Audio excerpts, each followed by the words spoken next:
Ассаламу алейкум, добрый вечер.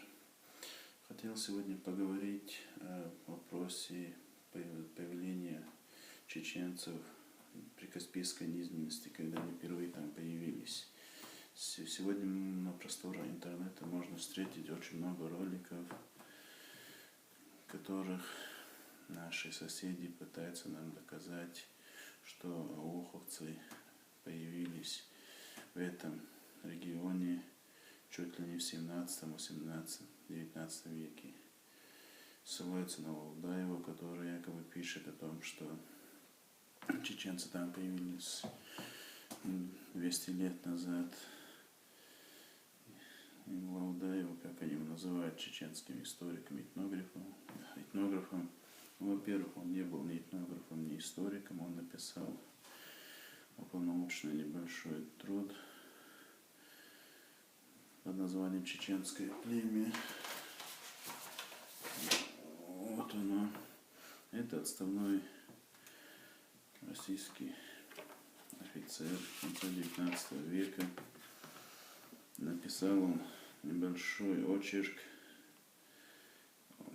Там мало научного, и полнейший можно назвать его бред. И это не чеченский историк, а чеченоговорящий.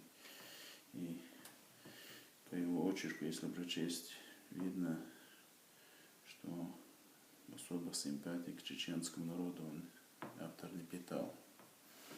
Вернемся теперь к самой проблеме появления чеченцев. Первым этнонимом, который можно связать с местностью Саухом, но Аух, само название происходит от древнечеченского этнонима, чеченского общества, чеченского духовного общества, населявшего эти местности, аухары. Впервые население с таким названием в этом регионе упоминается у Геродота Аухаты, который можно отнести к аухарам, потому что более резко по названию населения на Кавказе ни сегодня, ни ранее не было. Но если этот вопрос могут оспорить, что аухаты не ауховцы, то есть документы уже сборника материалов по истории Золотой Орды. Мы можем найти документы хрониста Тамерлана, историков его Шариф-ад-Дина Езди, который описывает свои походы на Кавказ, пишет после завоевания Симсима, что они вели военные действия в местности Аухар. Это конец XIV века. Аухар, в области Аухар им перечисляется и город Алмак. Но Алмак, мы знаем, что это сейчас там живут ассимилированные потомки чеченцев, и многие тукумы, живущих там салатавцев, это чеченские тайпы, Харачой, Билтой и другие. И это бывшее чеченское село, так же как и Делым и другие местные старожилы сами признают, что их предки были чеченцами, ассимилированными. Так, и еще интересный момент. Хронисты Тамерлана пишут о столкновениях с ауховцами, населением Аухара, это Ауха, и пишут, что они были мусульманами. Это к вопросу о том, кто ранее принял и от кого мы приняли ислам. Это конец XIV века, и в то время, по сообщениям историографа Тамерлана, ауховцы уже были мусульманами и вели с горцами окрестности на территории военные действия по распространению ислама. Дальнейшее упоминание ауховцев можем встретить в русских документах. Впервые встречаются русские документы 1560-70-х годов, связанные с именем Шиха Мурзы Якутского, его отца Ушарма Мурзы Якутского, уже его потомков Батай Мурзы и других. И по этим документам, большой сборник документов из Астраханской приказной палаты, опубликованной Пушевой. Здесь очень много документов, касающихся шейха Мурзы Якутского, по которым мы можем уверенно говорить, что это был влиятельный человек, чеченец, акинец. И именно он приводил к присяге царю и Штарковского Шамхала, и Аварского князя, и Султанмута, известного индирийского князя. И шейх Мурза Якутский, он не был правителем всех чеченцев, он был правителем своего клана, и несмотря на это, он пользовался огромным влиянием, именно ему поручали сопровождение в Грузии русские посольства, именно он был проводником на то время российской политики на Кавказе. И вернемся к Султанмуту. Берже это историк, ученый. Он в 1659 году написал вот эту книгу «Чечня и чеченцы». Здесь приведены интересные сведения о появлении кумыков на чеченской равнине. И он пишет, что именно в это время местное население, уже плоскостные чеченцы, междуречья Сулака и Терека, отправили людей к Штарковскому Шамхалу, попросив у него на управление человека, который был бы он между ними судьей. Это был наемный чиновник, хотя сейчас нам пытаются доказать, что они были князьями. И по приглашению им, и они гарантировали его безопасность, и после этого Штарковский Шамхал прислал своего сына Султанмута, которому от каждого дома в год было по мере зерна, это гирда на чеченском, это больше ведра мера. Он был наемным чиновником, и о его власти можно говорить лишь по одному моменту, который тоже здесь в Берже приводит, в том, что когда один чеченец во время уплаты его зарплаты заметил, что он изменил вот эту меру, сделал ее больше, он разбил меру, и Султанмут, испугавшись, что его могут убить, убежал, князь, так называемый, убежал, и его догнали те, кто гарантировали его безопасность, и попросили вернуться, сказали, что они его защитят в случае чего. И нам сейчас пытаются некоторые наши соседи доказать, что он был правителем всей этой Чечни. И вот Берже пишет о том, что именно после этого впервые кумыки появились севернее Сулакана, и они четко пишет здесь на чеченских землях. Чеченцы им позволили вселиться на северном берегу Сулака. Вот.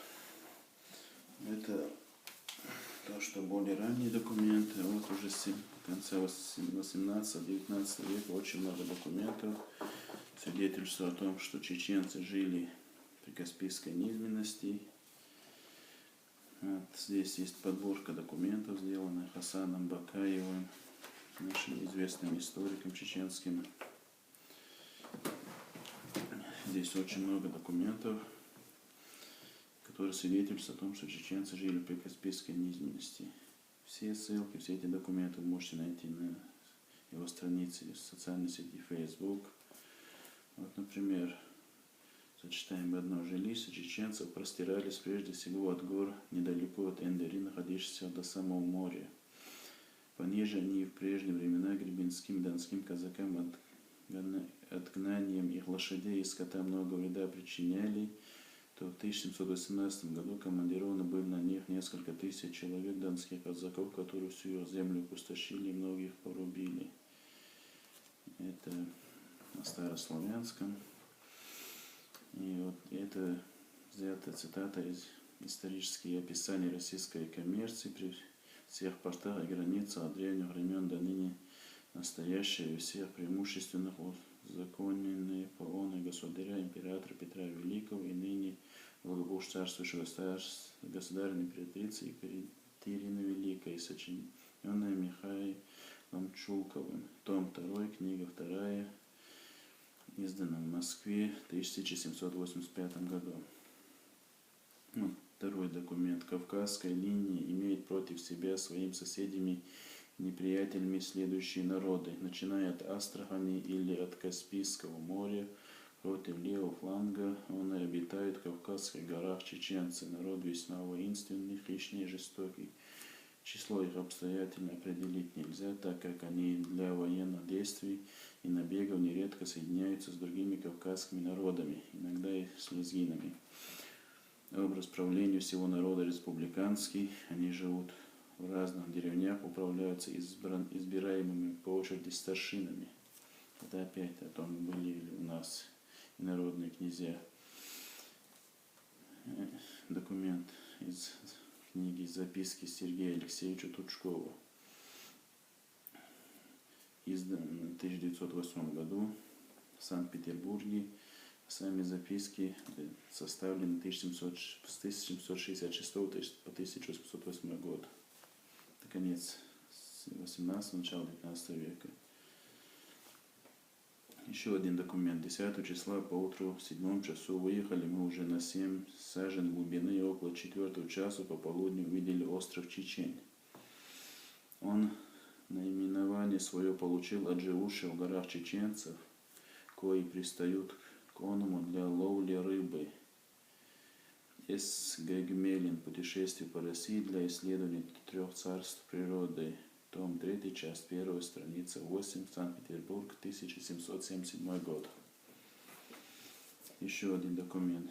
Чечен, остров, лежащий в Каспийском море, под 55 градусом северной широты против обиталища горских чеченцев поблизости Агарханского залива и мыса, называемого Уч.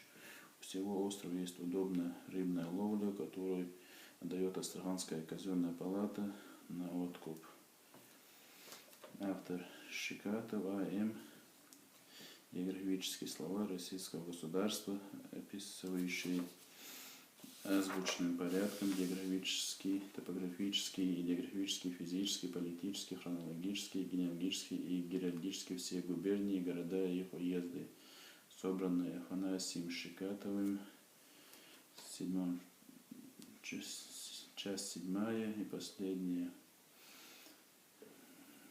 издана в 1809 году. Так, еще один документ. Чеченский духовный и многие людей из лучших фамилий явились ко мне в селении Наур, и тут, принеся повинность в прежних своих злых поступках, и по совещанию подписали предложенные им от меня статьи, содержание коих заключалось в том, чтобы соблюдать всемирно спокойствие на кордоне, что если за строгим надзорами явятся между ими дерзкие и причинят нашим убийство, таковых злодеев тотчас выдавать головою, а с причинителей грабежа взыскивать вдвое на удовлетворение потерпевшего и сверх того в страх другим примерно наказывать, чтобы обитающих позади чеченских жилищ разных кавказских народов, кои доселе совокупно с чеченцами приходили на грабежи в наших границах, не только впредь до того не допущать, но и ответствовать за злодейство, кое они причинят и словом сохранят на всей черте кордона, простирающейся до 200 верст от реки Сунжи до берега Каспийского моря, тишину и спокойствие. Из рапорта управляющего Астраханской губернией Грузии всем Кавказским краем генерал-лейтенанта Бориса Кноринга императору Павлу I, январь 1800 год. Акты собраны Кавказской археологической комиссией, том 1, Тифлис, 1866 год.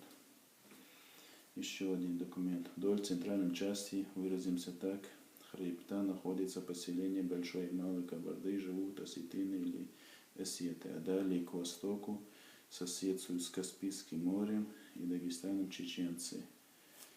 Автор Хуан Ван Гален, 2 года в России, 1818-1820 годы. Кавказская война, истоки и начало. Еще один документ. По прибытии в Моздок Ван Гален тотчас же представился коменданту, который сообщил ему, что генерал Ермолов находится в Чечне, и посоветовал оставить экипаж, лишние вещи на хранение в доме иезуитской миссии. Ермолов считал весьма важным занятие Андреевского аула в Чечне. Подчеркнем, это Ермолов, это из документа. Ван Гален пишет. Ермолов считал весьма важным занятие Андреевского аула в Чечне и спросил у высочайшей соизволения на постройку там крепости. Из всех горцев чеченцы отличались наибольшей дикостью и склонностью к грабежу. Вместе с кабардинцами они нападали на русские селения, расположенные на линии Терека, имевшие большое значение для русских, так как вследствие скудного ресурсов страны весь провиант и боевые запасы для войска получались этим путем. Обстоятельство это было одной из главных причин, побудивших главнокомандующего начать военные действия в Чечне. По дороге нам попалось навстречу несколько возвращавшихся семейств, горцев, между которыми мы заметили необыкновенно красивых женщин, полузакрытых чадрами. Андреевский аул — единственный промышленный пункт в Чечне и сравнительно наиболее богатый. Поэтому жители из боязни, чтобы их дома не были разграблены, сочли нужным отправить свои семьи обратно в аул.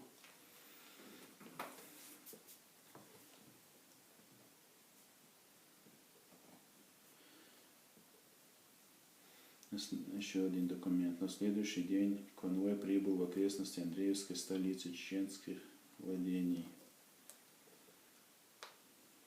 На следующий день конвой прибыл в окрестности Андреевского, столицы чеченских владений при Каспии.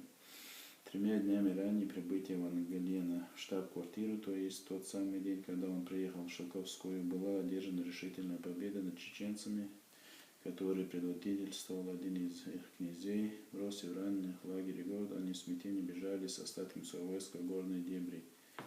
Из 20 тысяч мусульман и евреев, что проживали в Андреевском или Эндери, остались в городе лишь один мусульманский священнослужитель до сотни 70-летних стариков, укрывшихся в мечети.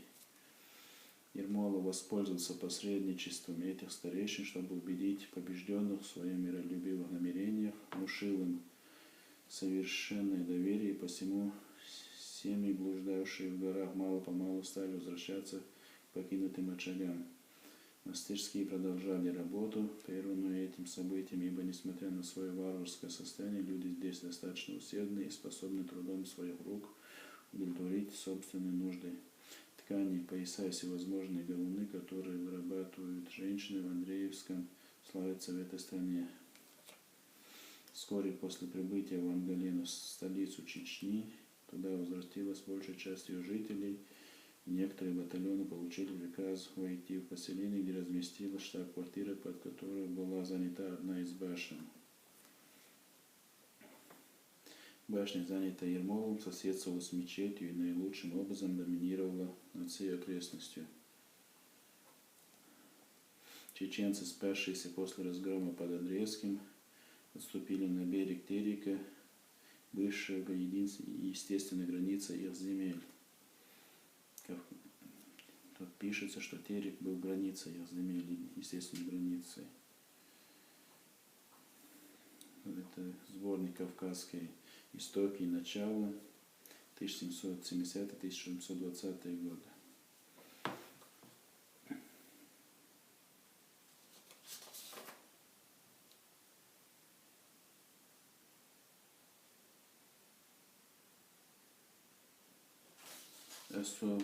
Еще один документ. Особые достопримечательности в земле мирных чеченцев. Андреевская деревня или Андрей лежит недалеко от крепости Низапа на правом берегу реки Ахташа. Местоположение он и самое неприступное было причиной ее исторической известности.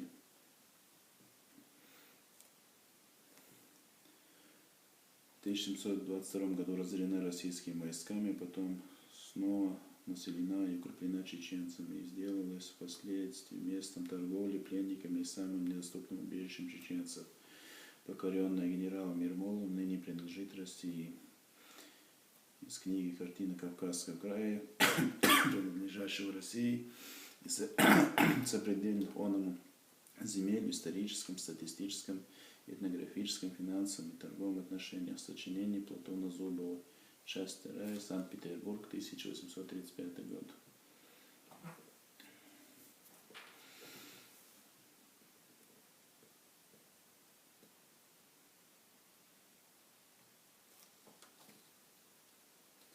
Еще один документ. Господину действительному статскому советнику, астраханскому гражданскому губернатору и кавалеру Андреевскому предместник мой господин генерал в 14-29 июня 1715 года предложил вашему превосходительству командировать чиновника для произведения исследования о самовольных поступках астраханского купца Лебедева с ловцами у Кизлярских берегов, произведенных и нарушивших право откупщика кизлярского помещика Орешева. Ниже поступило ко мне от вышеозначенного купца Лебедева общее с товарищем астраханским же купцом Токарем прошение, коим с своей стороны жалуются, что, имея дозволение от астраханской экспедиции рыбного и тюленевого промысла рыболовства в чеченском участке через недопущение помянутым Орешевым к складке рыбы на берегу спорно понесли весьма значащие убытки, и что хотя исследование о том сделано было от начальства надлежащее распоряжение, но за разными уклонениями назначенного чиновника со стороны кавказского правительства следствие еще не произведено, а потому и просит моего предписания, чтобы об обозначенном поступке Орешева поспешнее на место было исследовано и представлено им от астраханской рыбной экспедиции право пользоваться пристанищем на берегу Кизлярского уезда было ограждено, а также чтобы преподаны были средства для отыскания убытков, причиненных им от Орешева, и чтобы через дальнейшую медленность не сделался Орешев каким-либо случаем несостоятельным за оплатой причиненных им убытков. До окончания же следствия позволить им иметь пристанище на берегах морских Кизлярского уезда по силе узаконенной свободному учинившись сделать постройки припасов и обсушки снастей, производить свободное рыболовство. Генерал-лейтенант Ермолов. Из предписания Ермолова СС Андреевскому о проведении расследования по факту встречных претензий астраханских купцов Токарева Лебедева к Кизлярскому откупщика Орешева за право пользоваться рыболовными морскими водами в Кизлярском уезде. Тифлис, 12 апреля 1617 год. Здесь просто большой документ приведен к тому, что здесь упоминается рыболовный участок, чеченский участок. Еще один документ. Ермолов застал кумыков в таком стесненном положении от этих ужасов, что бедные кумыки даже на своей земле не могли считать себя безопасными, иначе как поддерживая связь и уходя с родства с качкалыковскими чеченцами. Ни один из князей кумыкских, по словам Ермолова, не смел уезжать, не будучи сопровождаемым чеченцем. А вот Порто, Кавказская война в отдельных очерках, эпизодах, легендах, биографиях, том 2, Санкт-Петербург, 1887 год.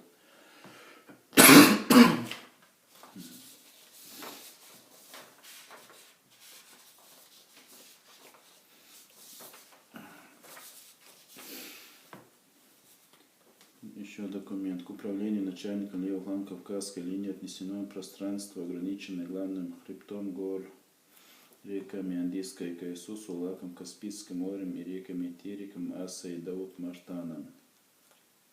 Главное народонаселение этого пространства составляет чеченское племя, самое сильное, самое буйное и воинственное из всех кавказских народов. Из книги «Движение горцев Северо-Восточного Кавказа» 20-50 года 19 века. Махачкала, 59 год.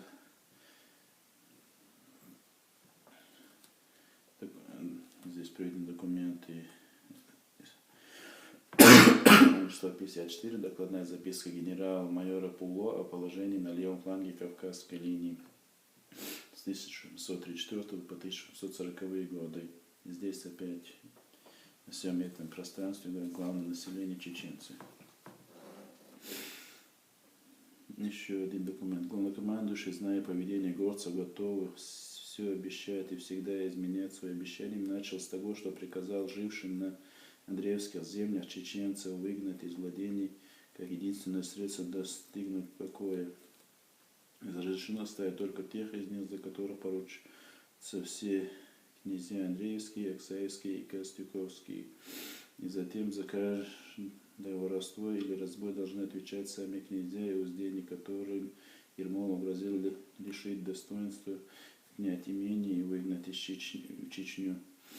Лучше от Терека до Сунжи, говорил он, оставить степи, нежели в того укреплений наших учреждающихся по Сунже терпеть разбойников.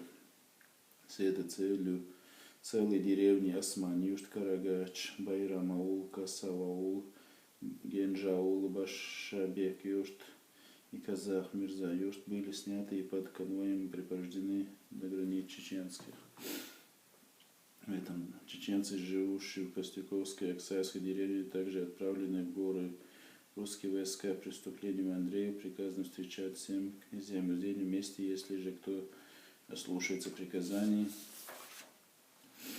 Писал главнокомандующий, то представьте мне не повинующегося князя или уздения, и это будет последнее в жизни такого неповиновения. Объявление князьям и владельцам Андреевских, Костюковским и Аксаевским 5 августа. Владельцам селений, лежащих по берегу реки Терек, приказано выгнать также в Чечню всех тех, которые целые селения признают неблагонадежным, ставить тех, которые замечены спокойным. В случае воровства каждое селение обязано выйдет вора, если он средства его семейства. Но если жители дадут средства к побегу всему семейству, то целое селение передается огню. Точно так же обещано поступить с селением и в том случае, если жители видят, что хищники увлекают в плен русского, не отобьют его или не отыщут без пособия укрывательства самих владельцев. Горцы не могли проезжать от реки Сунжи, и потом, если по исследованию кажется, что жители беспрепятственно пропустили хищников и не защищались от них, то деревня истребляется, жен и детей вырезывают.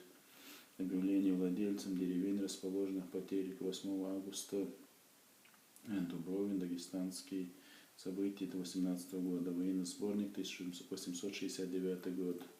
В этом документе говорится о том, какой период чеченцев стали выселять из низменности, выдавливать горы, и когда какой период чеченцы на своих землях стали меньшинством, потому что большинство населения было выслано в горы, аулы разрушены, сожжены.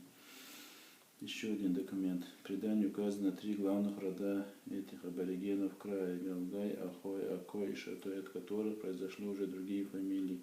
Так от Галгая производят преимущественно ингушские фамилии, от Ахой общество Ахой, Пешхой, Нашой, Цехой и другие, от Шато Шатоевский, Ченхой, Ченти, Харачой, Шарой, Нихалой и прочие. Первым переселенцами из гор Акрилам на местность наша были, говорят, они часть фамилий Харшой, Пешой и Цечой. Они не застали в этой долине ни одной человеческой души. Мало того, вся Кумыкская плоскость покрыта сплошь чем лесом и камышами была совершенно пустынна, если не считать наполнявшую ее диких зверей. С другой стороны, в Анде был только один хутор, состоявший из одного семейства. Кругом был простор, неначатая богатая земля. На юге высились горы, вершины которых покрыты были ярко-сочной травой. Ниже начиналась леса и спускались по ущельям вплоть до плоскостей. Далее до Терека леса и горы были полны оленей, коз, кабанов и других зверей. Все это не имело хозяина и принадлежало Богу. Переселенцы с благовением приняли от Бога эти места по праву первого завладения. И Максимов, чеченцы, Терский сборник, Владикавказ, 1893 год. Выпуск 3, книга 2, страница 24, страница 39-40. Здесь приведено предание о том, что когда чеченцы заселяли эти плоскости, написано, что тогда на этих землях не было ни живой души, и земли были необитаемы. Первые поселенцы здесь чеченцы. Еще один документ. Но огромное, воинственное и беспокойное племя чеченцев не могло сохранить надолго свою самостоятельность, которая поддерживается только взаимной непоколебимой связью различных отраслей между собой. В их необузданном характере лежали начало племенной разрозненности, при которой немыслима целостность и гражданственное единство какого бы то ни было народа. Между аулами начали возникать поземельные споры, окончавшиеся нередко кровопролитием. Это заставило чеченцев искать над собой власть. Некоторые из знатнейших фамилий вызвались было управлять ими, но чеченцы отвергли их предложение из-за опасения утратить под аристократической властью своих родичей и последнюю тень независимости и сделаться жертвой пристрастия и несправедливых действий. Они предпочли признать над собой власть чуждого, но единственного им владетеля, и с этой целью решили отправить депутацию к Шамхалу Тарковскому с просьбой прислать к ним доверенное лицо для разбирательств их споров и решения поземельных прав. За неприкосновенность его выручали в случае чеченские фамилии. В вознаграждение за труды этого доверенного лица они обязывались платить ему по одной мере хлеба с каждого двора, по одному барану с каждого стада и так далее. Место пребывания ему назначали Старый Аксай. Шамхал согласился, отправил чеченцам султан Мота, а по уверениям других Алибека. Любопытно сказание об определенной чеченцам по этому случаю мере хлеба. В это время чеченцы не имели никакого понятия о деревянной посуде. В ней отрубили часть дупла и по одному из отверстий ее приставили дно. Это, говорят, послужило первообразом меры общеупотребительной почти у всех туземцев, известной под названием Сабы. Кумыкский князь, так и есть прислан от Шамхала наместником, недовольствуясь получаемой им платой, заменил назначенную чеченцами меру другую, несколько большую. Один чеченец, заметив подлоги, видя разницу в величине сабы, швырнул ее у него же на дворе и разбил вдребезги. Испугавшись такого явного негодования, кумыкский князь бежал с своими приближенными, опасаясь народного волнения и новых оскорблений. Но представители тех фамилий, которые должны были отвечать перед Шамхалом за неприкосновенность особой присланного им князя, бросили за ним погоню и настигли его в том месте, где теперь лежит Хасавюрт. Они уговорили его вернуться в Аксай и остаться у них правителем. Таким образом, кумыки появились первый раз во владениях чеченцев. Им дозволено было пользоваться землями только по ту сторону Аксая, и чеченцы взяли с них обещание никогда не переправляться через эту реку. Но впоследствии времени кумыки постепенно из-под воль завладели чеченской плоскостью, отчего она и носит теперь название Кумыкской. С таким же поручением Шаймхану Тауховского общества также выпросил себе князя для решения между ними подземельных споров. Резиденция этого князя была в селении и теперь еще существует названием Индири.